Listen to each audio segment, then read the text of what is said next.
하나님이 우리를 찾아오셨습니다. 연약하여 우리 자신을 위하여 아무것도 할 수 없을 때 우리를 찾아오셨습니다. 하나님 떠나 죄와 사망의 법에 잡혀 운명의 틀에 갇힌 죄인으로 고통당할 때 우리를 돌아보셨습니다.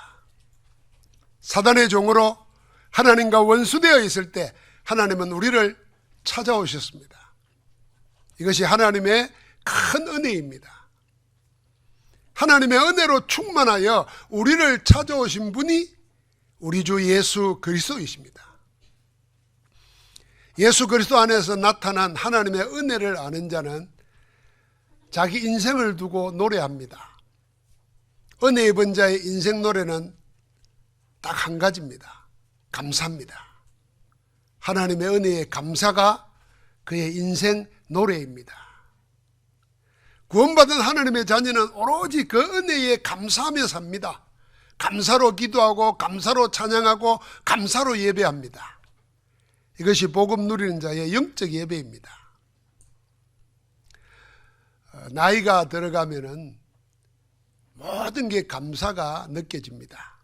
아까도 말한 것처럼 나이가 들었는데도 감사는 안 느껴지고 원망과 불평과 불만과 화가 칵 차 있으면은 아직 철이 덜 든 거죠.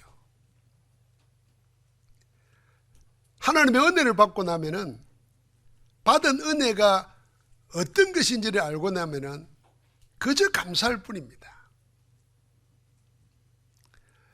저는 저의 감사 노래에 빠지지 않는 세 가지가 항상 있습니다. 교회 성도 여러분, 가족, 친구, 심지어는 어떤 때는 눈이 피곤해서 책을 못 보다가 책을 보게 되면은 책 볼 수 있는 것도 감사해요. 그런데 그거보다도 늘 빠지지 않는 세 가지가 있습니다. 그 첫 번째 감사는 그리스도 복음 알게 된 것에 감사입니다. 이건 나의 구원의 노래입니다. 두 번째 감사는 삶에 부딪히는 모든 문제를 그리스도로 누리게 됨을 감사합니다. 이건 나의 기도입니다. 마지막은 복음 전할 수 있는 전도자 된 것에 감사합니다. 이건 나의 전도입니다. 저는 항상 예수 그리스도의 복음으로 구원받아 문제를 그리스도로 응답으로 받으며 증거로 그리스도만을 전할 수 있게 해주신 하나님의 은혜에 감사하며 노래합니다. 하나님의 은혜 앞에서 사람이 나누어집니다. 복음이 디딤돌이 되는 사람과 복음이 걸림돌이 되는 사람으로 갈라집니다. 하나님의 은혜인 그리스도를 믿는 자에게는 오직 복음이 영원한 반석이요 믿음의 주춧돌입니다.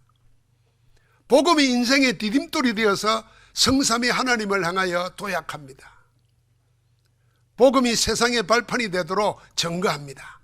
그런 사람이 복 있는 자입니다. 그러나 복음에 걸려 넘어지는 사람이 있습니다.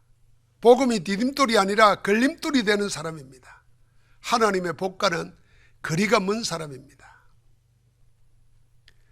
주님은 오실 그이가 당신입니까? 아니면 우리가 다른 사람을 기다려야 합니까? 하고 확인하라는 세례 요한의 질문에 대답하신 다음에 요한의 제자들에게 이렇게 말씀했습니다. 23절 말씀입니다. 누구든지 나로 말미암아 예수 그리스도로 말미암아 실족하지 아니하는 자는 복이 있도다. 실족이라는 말은 발을 헛디뎠다는 말 아닙니까? 헬라 원어로는 함정에 빠뜨리다, 걸려 넘어지다 이런 뜻입니다.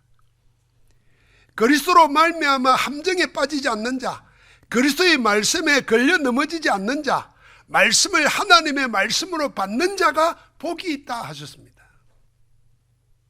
지금까지 수많은 유대인이 예수 그리스도로 인하여 걸려 넘어지고 자기 함정에 빠졌습니다. 주님의 고향 사람들이 그랬죠. 주님의 가족을 잘 안다는 자기 함정에 빠져서 그리스도로 오신 예수님을 못 알아봤습니다. 그러고는 거부했죠. 유대의 종교 기득권자들은 주님의 말씀이 자기들의 전통이나 질서에 맞지 않는다고 걸려 넘어졌습니다. 하나님의 복을 스스로 차버린 자들입니다. 오늘 말씀에도 그런 사람이 나옵니다. 그 첫 번째 사람은 역시 바리새인과 율법 교사들입니다. 이들은 하나님의 뜻을 저버린 자들입니다. 오늘 말씀에도 그렇게 나와 있습니다. 30절 말씀에 모든 백성들과 세리들은 이미 세례 요한의 세례를 받은지라 이 말씀을 듣고 하나님의 의롭다함을 얻었는데 바리새인과 율법 교사들은 세례 요한의 세례를 받지 아니하므로 그들 자신을 위한 하나님의 뜻을 저버리느니라. 이들은 세례 요한의 세례도 주님의 말씀도 다 거부했습니다. 세례 요한이 와서 광야에 살면서 낙타 트롯을 울고 메뚜기와 석정만 먹으니까 그 금욕적인 모습을 보고는 귀신 들렸다고 비웃었습니다. 주님이 와서는 먹고 마시니까 이번에는 뭐라 그럽니까? 저는 먹기를 탐하고 포도주를 즐기는 사람이요 세리와 죄인의 친구라고 비난했습니다. 이것도 안 되고 저것도 안 되고. 그래서 주님이 예를 들었습니다. 비유로 이들은 마치 장태에서 피를 부르도 춤추지 않고 애곡을 하여도 울지 않는 도무지 공감 능력이라고는 한치도 없는 죽은 자들이었습니다. 전부 자기들의 기준, 틀로 견고한 성벽을 쌓고는 자기들 것 외에 다른 것은 그게 하나님의 것이라도 일절 용납하지 않는 악한 아집으로 똘똘 뭉쳐있는 자들이었습니다. 바리새인과 율법 교사들은 한결같이 하나님의 뜻보다는 다른 것으로 이미 편집되어 있었습니다. 세상 것, 틀린 것, 다른 것으로 꽉 차 있어 가지고 하나님의 것이, 하나님의 말씀이 들어갈 자리가 없었습니다. 그래서 하나님의 뜻을 저버리리라 그랬습니다. 이들은 하나님의 언약의 말씀보다는 율법과 전통에 쩔어 있었습니다. 이들은 죄인을 구원하는 생명의 역사보다는 자기들의 이익을 챙기려고 교리를 이용하는 데 매여 있었습니다. 영적 문제로 고통당하는 사람의 치유보다는 자기들의 기득권을 공고히 하는 데만 몰두했습니다.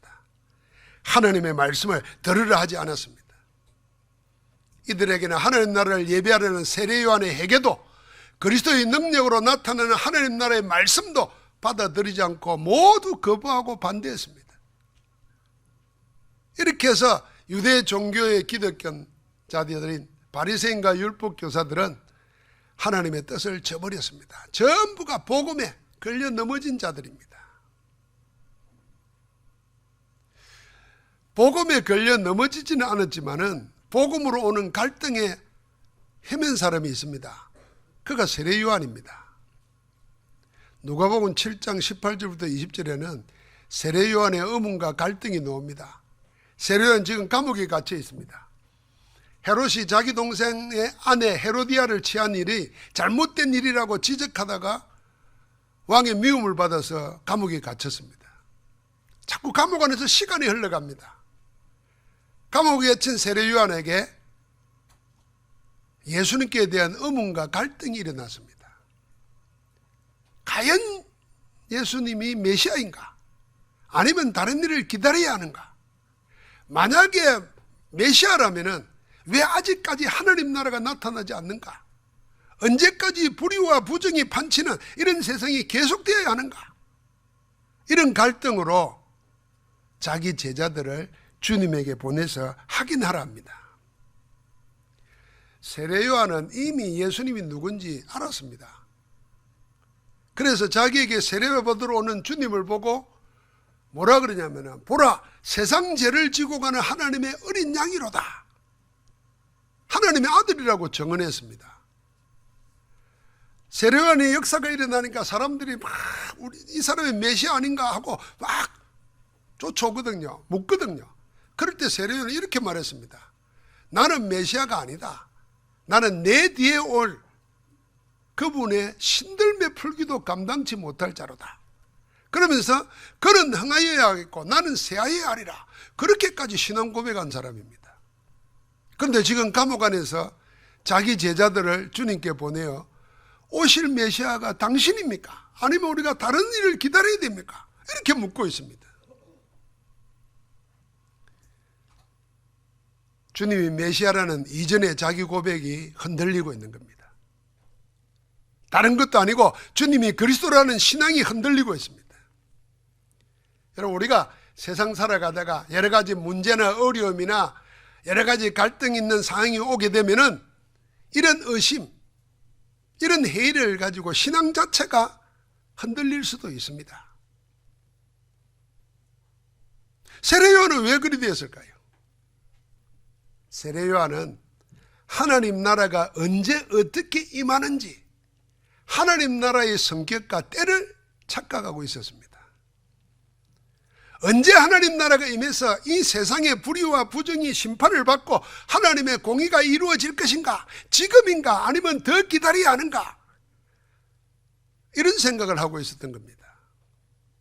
이런 생각을 가진 자에게 주님이 말씀하십니다. 7장 22절에 예수께서 대답하여 이르시되 너희가 가서 보고 들은 것을 요한에게 알리되 맹인이 보며 못 걷는 사람이 걸으며 나병한 자가 깨끗함을 받으며 기먹은 사람이 들으며 죽은 자가 살아나며 가난한 자에게 복음이 전파된다 하라 그렇습니다.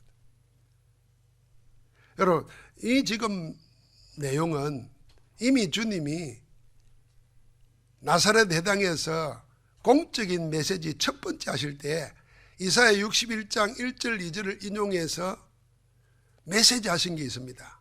그게 누가복음 4장 16절 21절에 나와 있죠. 모든 것을 원래대로 되돌리는 하나님의 은혜의 해를 선포하러 왔다, 그렇게 선언했거든요. 그런데 너희가 보고 들은 대로 지금 그 일이 이 현장에서 그대로 일어났다. 눈문 자가 눈을 뜨고 묶인 자가 자유함을 얻고 병든 자가 고침을 받고 귀신 들린 자가 나음을 입으며 죽은 자가 살아났다. 그렇게 말했던 그 말이 지금 여기 이루어지지 않았냐, 그렇게 보는 겁니다. 하나님 나라가 언제 임하는가? 지금인가? 아니면 미래의 그 어느 날인가? 당신이 메시아인가? 아니면 또 다른 사람을 기다려야 하는가? 묻는 요한에게 본대로 말하라고 전했습니다. 주님이 이렇게 말씀하고 계시는 겁니다. 하나님 나라가 언제 어느 때가 아니다. 하나님 나라는 이미 임하였다. 너희가 보지 않느냐, 그 말입니다. 하나님 나라가 이미 임했습니다. 언제요? 예수 그리스도가 오심으로 하나님 나라가 우리 가운데 임한 것입니다.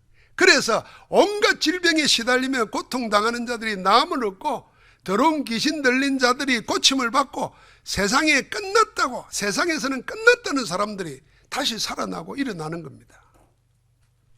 주님이 그리스도로 오시면서 이미 하나님 나라가 역사 속에 들어오셨다고 확정해 준 겁니다. 지금도 세례 요한처럼 고민하는 사람이 있습니다. 나한테는 응답이 언제 올까?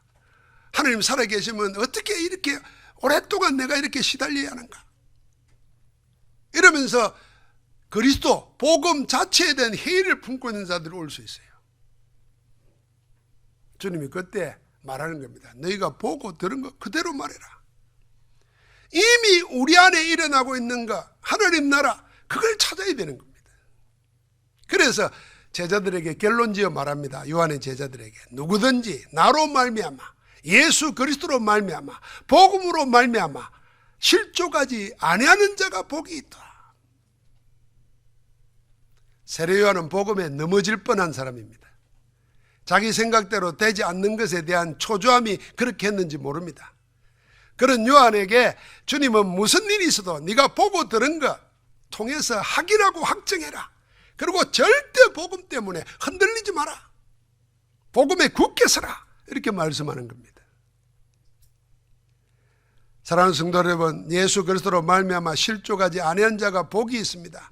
어떤 일이 생겨도 무슨 문제가 일어나도 복음 하나에 흔들리지 않는 자에게는 하나님 나라의 복이 임하는 줄 믿습니다.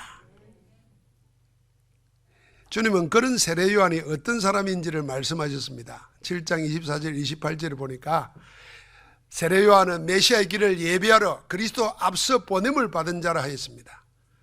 그런 뜻에서 여자가 낳은 자 중에 요한보다 큰 자가 없다고 했습니다. 이 말은 세상에 가장 큰 자가 요한이라는 것입니다. 그런데 아무리 세상에서 큰 자라도 하나님 나라에서는 지극히 작은 자보다 더 작다 그랬습니다. 28절에 하나님 나라에서는 극히 작은 자라도 세상에서 여자가 낳은 중에 가장 큰 자의 요한보다 크다 그랬습니다. 세상에 큰 자보다 더 큰 자가 누구입니까? 하나님 나라를 소유한 자입니다.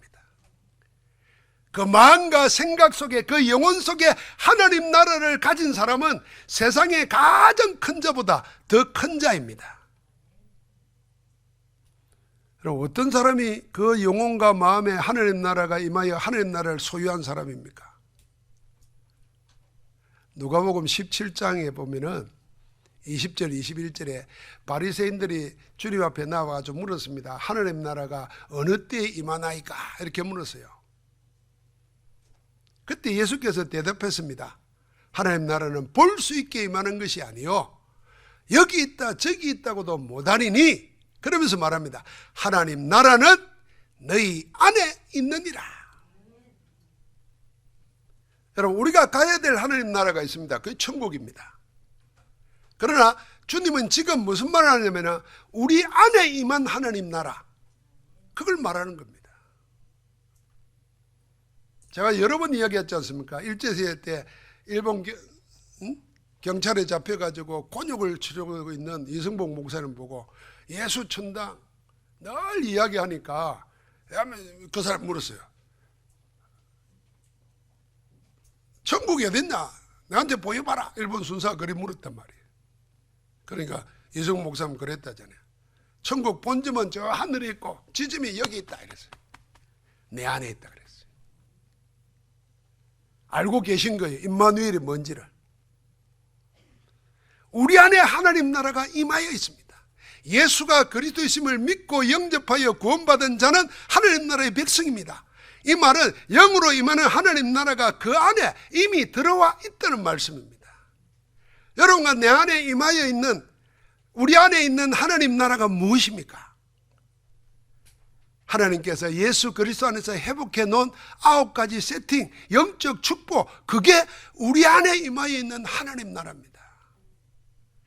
창세기 1장 27절에 하나님의 형상, 창세기 2장 7절에 하나님의 생기, 생명, 창세기 2장 1절부터 18절, 히브리서 4장 12절에 노는 대로 하나님의 살리는 생명의 능력, 그게 이미 우리 안에 와 있다는 겁니다. 그래서 여러분과 나는 하나님과 사귈 수 있고 하나님이 주신 권세 가지고 나를, 세상을, 모든 문제를 이길 수 있는 생명의 힘을 가지고 있는 겁니다. 그래서 주님이 내 이름으로 기도하라 그랬어요. 그리스도께서 다 회복해 놓은 겁니다. 그 3세팅이 우리 안에 가장 먼저 임하는 하나님 나라입니다. 두 번째는요, 3가지 초월이에요. 여러분과 나는 이미 하늘 보좌의 축복 속에 있는 겁니다. 우리가 예배하는 이 자리에 하나님의 보좌의 축복이, 그 보좌의 속에서 시공간을 초월하는 능력이, 그 능력이 세상 세계를 살리는 빛의 역사로 나타나는데, 그게 우리 안에 예배하는 자 속에, 하나님 나라 속에 임하여 있는 것입니다. 그리고는 그리스도 안에서 하나님과 우리가 소통하는 가운데 하나님이 나타내시는 세상에는 없는 전무후무한 응답이 여러분과 나에게 임하여 있는 하나님 나라입니다. 그래서 하나님 나라를 내 안에 임하여 있는 걸 찾아야 됩니다.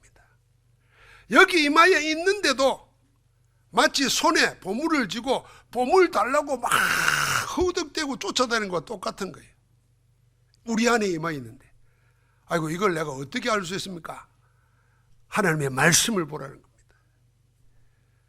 여러분 자신을 보지 말고 하나님이 여러분을 그렇게 말하는 말씀을 붙잡고 기도하는 겁니다. 성령께서 깨닫게 하실 겁니다. 그것이 계속 풍성해집니다. 어느 날 여러분과 내 속에, 내 안에 있는 하나님 나라가 평안으로 오고 그 평안이 감사함으로 노래되고 그 속에 하나님의 역사가 계속 나타나는 겁니다. 주님의 마지막 사역이 이 사역이었습니다. 제자들 감람산으로 모아가지고 40일 동안 집중해서 하나님 나라의 일을 말씀하셨습니다. 주님은 우리 안에 임하여 있는 하나님 나라가 무엇인지, 하나님 나라가 어떻게 누려야 되며 어떻게 증가하실지 집중해서 말씀하신 겁니다. 이후에 제자들이 마가다락방에 모여서 오로지 마음과 뜻이 하나가 되어서 여기에 집중했습니다. 우리 안에 우리 가운데에만 하나님 나라로 충만하도록 성삼의 하나님을 바라봤습니다. 약속하신 대로 오순절 날이 이르자 모든 제자들은 그 충만함을 받았습니다. 우리 안에 있는 하나님 나라, 그 하나님 나라가 성령 충만함 받은 제자들이 있는 곳마다 가는 곳마다 하나님 나라가 나타납니다. 그러니까요, 그들이 모여서 예배하는데요, 모든 것에 부족함이 없었다 그랬어요. 궁핍한 자들이 사라져 버렸어요. 그들이 가는 데마다 하나님 나라가 임합니다. 그리스도 이름으로. 그래서 나면서 안전병이가 일어나고 더러운 귀신들이 쫓겨나가고 우상 숭배하는 자들이 하나님께 영광 돌리는 문화로 바뀌어져 버립니다. 하나님 나라에 임한 것을 알고 누리는 충만한 자에게 모인 곳마다 가는 곳마다 하나님 나라가 나타난 줄 믿습니다. 하나님 나라를 소유한 초대교회 제자들은 이미 세상에서 큰 자보다 더 큰 자가 되어 있었습니다. 사랑하는 성도 여러분, 여러분과 내가 크기로 따지면 얼마만 한 사람이라고 생각합니까? 아마 전부 다 아이고 나는 늙었고 가진 것도 없고 배경도 없고 위치도 그렇고 이렇게 생각할 겁니다. 그게 세상 것이고 틀린 것이고 잘못된 것입니다. 세상은 뭐가 큽니까? 대통령 5년 하다가 그만두는 거예요. 대통령 하다가 재지면요 전직 대통령도 아니에요. 그래서 우리나라 전두환, 노태우, 이명박, 박근혜는 대통령이 아니에요. 그냥 시예요, 시. 법적으로. 사람들이 그리 못 부르니까 그러는데요, 전직 대통령 그러잖아요. 그거 아니에요. 5년 있다 그만두는 거예요. 세상에서 제일 높다는 사람이 대통령 아닙니까? 여러분은 그 대통령에 비해서 얼마만 하도 생각합니까? 어찌 말을 못하십니까? 그 큰 자보다 더 큰 자가 우린 줄 믿습니다. 하나님 나라를 소유한 자, 그 하나님 나라를 소유한 자는 지상에서 제일 큰 자보다 더 큰 자라. 초대교회 제자들은 이 비밀을 알고 누렸습니다. 그들만이 아닙니다. 하나님 나라를 소유한 사람은 전부 복음이 뭔지를 알았습니다. 복음이 모든 것임을 알았습니다. 복음보다 더 큰 게 없다는 것을 알았습니다. 복음 가진 자는 모든 것을 다 가졌다는 것을 알고 누렸습니다. 그래서 다른 것이 필요하지 않았습니다. 복음 하나로 충분했습니다. 완전한 복음 하나로 넘쳐났습니다. 그래서 복음 위에 다른 것을 다 버렸습니다. 배설물로 여겼습니다. 근데 놀랍게도 다 버렸지만 아무것도 모자라는 게 없었습니다. 하나님의 영적인 신비의 축복이에요. 다 버렸는데 모자라는 게 없어요. 도리어 복음 안에서 다른 모든 것을 다 찾아 누리고 전달하는 정인으로 세계를 살렸습니다. 그 영혼의 하나님 나라가 임한 사람은 복음에 걸려 넘어지지 않습니다. 복음 때문에 시험 들거나 갈등 생기지 않습니다. 복음이 걸림돌이 아니라 디딤돌이를 알고 누리게 됩니다. 문제나 사건이나 어려움 만나면 걸려 넘어지는 게 아니라 도리어 복음을 딛고 일어나서 넘어서고 도약합니다. 주님이 나로 말미암아 실족하지 아니한 자가 복이 있다 한 그 말씀 그대로입니다. 그 마음에 하나님 나라를 소유한 사람, 오직 복음 하나로 충분한 사람, 복음으로 모든 것을 상관없이 누리고 정가는 그 사람은 세상에 제일 큰 자보다도 더 큰 자인 줄 믿습니다. 그러면 내가 세상에 큰 자보다 더 큰 자가 되어 있다는 것을 어떻게 실제로 내가 누릴 건가? 내게 임한 하나님 나라를 실제로 어떻게 누릴 건가? 첫 번째는요, 여러분과 내 생각을 바꿔야 됩니다. 우리의 생각이 믿음입니다. 내가 세상에서 보잘것없는 자다, 그렇게 알고 살면 그 생각이 그 사람 믿음의 크기예요. 그런데 하나님의 말씀, 세상의 기준이 아니고 성경에 밝힌 하나님의 기준으로 나를 보고 합정하고 고백하는 것, 그 생각이 믿음이라니까요. 여러분, 감사는 여기서 나야 됩니다. 나는 세상에 큰 자보다 더 큰 자다. 그 믿음의 고백이 하나님 나라를 실제로 누리는 겁니다. 그래서 아침에 기도하고 저녁에 기도할 때 내게만 하나님 나라, 그 온 9가지를 늘 생각하면서 기도로 연결시키는 겁니다. 감사하는 겁니다. 두 번째는요, 믿음의 고백을 감사로 24 기도하면서 누리는 겁니다. 이 감사하며 기도로 누리는 이것이 우리 인생 노래가 되어야 됩니다. 여러분, 그래서 지금 질병이 왔다, 그걸 감사로 바꾸시기 바랍니다. 병이 오니까 건강이 복이라는 거 알잖아요. 그러면 이 병으로 내가 영원히 안 낫고 죽으면 끝이지만 병이 나을 때, 건강 회복했을 때 이제 뭐 할 건가를 생각해야 됩니다. 병을 통해서, 약함을 통해서 강함이 축복이는 걸 깨닫게 하시니 감사합니다. 그리고 병과 싸우는 거예요. 여러분, 가난하게 되면 부가 뭔지를 알게 됩니다. 그런데 사람들이 자꾸 부만 바라봅니다. 그러니까 내 지금 가난할 때 주어진 하나님의 뜻이 있고 계획이 있고 축복이 있는데 그건 놓치고 부자 된 거 그것만 부러워한다니까요. 그게 하나님의 뜻을 저버리는 겁니다. 이 가난을 통해서 하나님이 내게 하시고자 하는 걸 찾아내야 됩니다. 그래서 성경에 보면 전부 다 하나님이 가난하게 만들어 봤어요. 그게 노예로 간 거예요. 400년을 노예로 살았어요. 그런데도 하나님의 은혜 속에 나와가지고 새로운 걸 바라보게 됩니다. 그래서 짓지 않는 집에 거하게 되고 파지 않는 우물을 먹게 되고 축복을 받게 됩니다. 항상 여러분이 믿음의 고백을 감사로 기도하는 겁니다. 감사로. 감사는 모든 것을 해결하는 키입니다. 이미 우리는 하나님 나라를 소유했기 때문에 그리스도 이름으로 감사로 노래하는 겁니다. 내 마음속에 원망, 불평, 시기, 질투, 분내 왜 옵니까? 왜 와요? 그게 전부 다요, 사단이 우리 영혼을 망치려고 갖다 주는 겁니다. 여러분, 지금 전 세계 보십시오. 어떤 사람은 아프리카에서요, 걸어서 유럽으로, 미국으로 가려고 수천 킬로, 수만 킬로를 걸어서 산으로 가는데, 가는 데마다 지금도 사람들이 돌판밀질하고 못 오게 하고 이래요. 그 아이를 얻고 말이지. 그 난민들 한번 보세요. 대한민국에 태어난 게 얼마나 감사한지. 여러분, 코로나를 통해서 보십시오. 누가 뭐라 그래도 우리나라가 제일 안전합니다. 다 공짜로 주사 맞으라 그러죠. 또 우리는 공짜 좋아하잖아요. 그러니까 막 80%까지 올라갔어요. 옛날에 공짜로면 양잿물도 마신다는데 살리는 백신 공짜. 미국이나 유럽에는 공짜로 줘도 안 맞아요. 못 믿겠다는 거예요. 그건 대단하죠. 못 믿겠다는 겁니다. 이런 나라에서 이런 백성으로 살게 하는 게 고맙죠. 또 우리는 가난하면 안 돼요. 그러니까 옆에 강대국들이 둘러싸고 있어요. 북한, 중국, 미국, 일본, 조그만 땅덩어리로 살아요. 그러니까 우리는 길을 쓰고 돈을 벌고 잘 살아야 돼. 그런데 하나님 우리를 이게 태어나서 세계복음 하도록 하시니까 감사한 거죠. 하나님의 한 시대에, 이스라엘도 꼭 마찬가지입니다. 그 유대인들 세계 열강 속에 그 시대에 살게 했어요.